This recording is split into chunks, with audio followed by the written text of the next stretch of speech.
Brown Jr., to all of the residents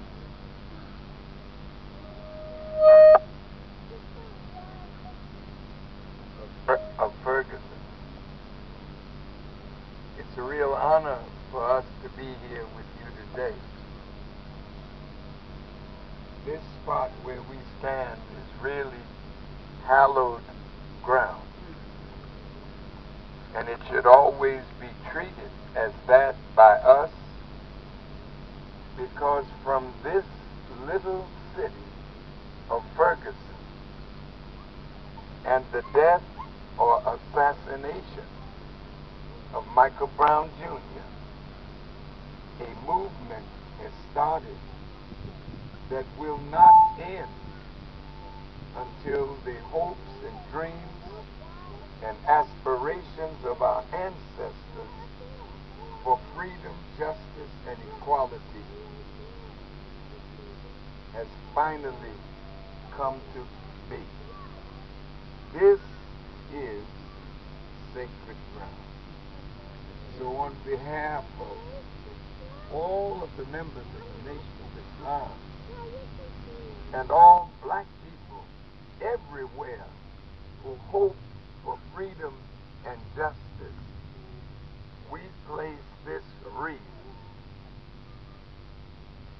in his name, because his is a name now that will never die, and Ferguson is a name that will never die.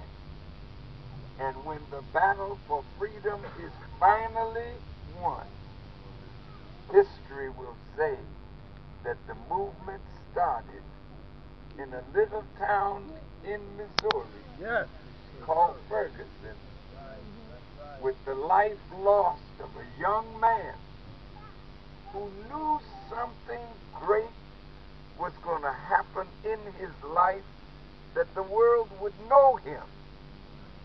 He didn't know what that circumstance was, but brother is not dead. Physically, he's gone from us, but spiritually, he's energizing a movement that will spread all over the world. May God bless his father, his mother, his family, his friends, and all of those of you who knew what happened, who saw what happened, who testified to what happened, and a wicked prosecutor brought false witnesses into the grand jury to nullify the truth. But we may have lost in the white man's court, but in the court of justice of God, for every evil deed done, there is a consequence.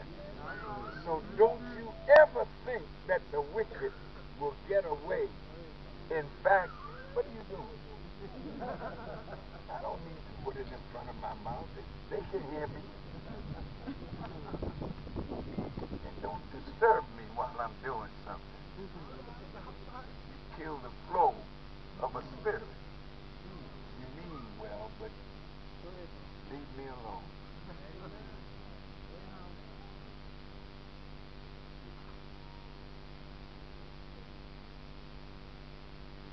The wicked may seem to prosper,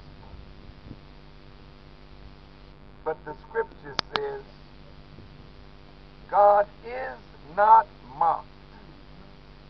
Whatsoever a man soweth, the same shall he also reap.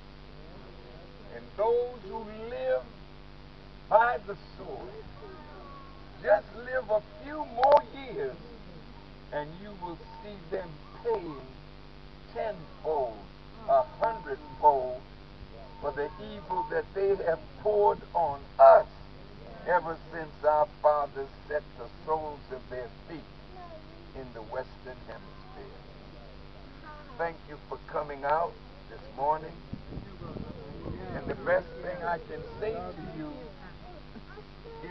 his life inspire you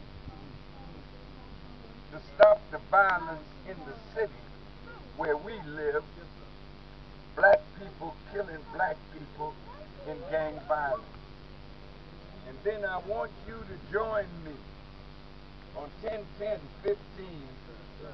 We're going to Washington, the epicenter of criminal behavior.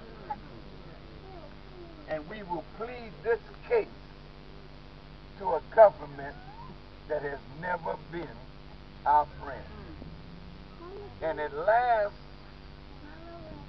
the president visited a prison. And he looked like he was terrified to go past the door where the brother, I'm sure, was in his cell. And Mr. Clinton is saying he was wrong. For 3 strikes, you're in for life. He knew he was wrong then, and he's wrong now. He's trying to set the table for his wife. Well, you'll see in a few days that table is going to turn on them. That's right. May God bless you. May God keep you. May God guide and protect you. And let us work hard so that these will have a future. Thank you for listening. I love you, brother, man. I love you, Minister. Thank you.